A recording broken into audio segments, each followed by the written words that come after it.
Tense moments inside a Baltimore County police precinct after 3 officers became violently ill, prompting a station evacuation. Turns out investigators say the officers had been exposed to the synthetic and dangerous opioid known as fentanyl. WJZ is live. George Solis explains how this all happened. George. Good evening, Vic. Certainly an unusual and frightening moment inside the police station. The good news is that 3 officers exposed our home after being treated at a local hospital.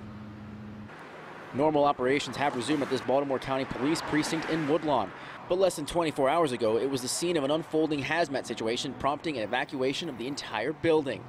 The scare after it became apparent 3 officers who suddenly fell ill were exposed to fentanyl. Police saying 2 of the officers likely came into contact with the deadly synthetic opioid during a traffic stop. 2 suspects ended up being brought back to the police station.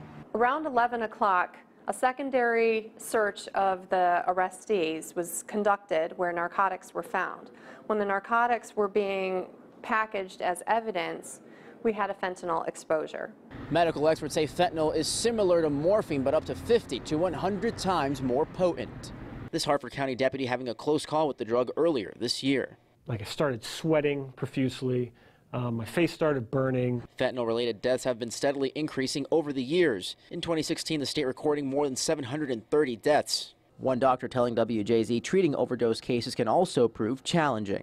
There's so many forms of the drug that are mixed with other drugs that makes it very, very tricky to deal with, because a lot of times we don't know specifically what the mixtures are. A WJZ investigation revealing most of the synthetic opioid coming into Maryland comes over from China. Police agencies have implemented more training and have issued protective gear in case their officers come into contact with the drug. Now that we're dealing with synthetic drugs, the potency is hard to measure, and a lot of times they're toxic. It's unclear how much fentanyl the officers may have been exposed to, but experts say an amount no larger than the tip of your finger can be lethal. Now it is back to business as usual here at the police precinct, and all officers say it took about 12 hours to decontaminate the station. Live in Baltimore County tonight, George Solis reporting for WJZ.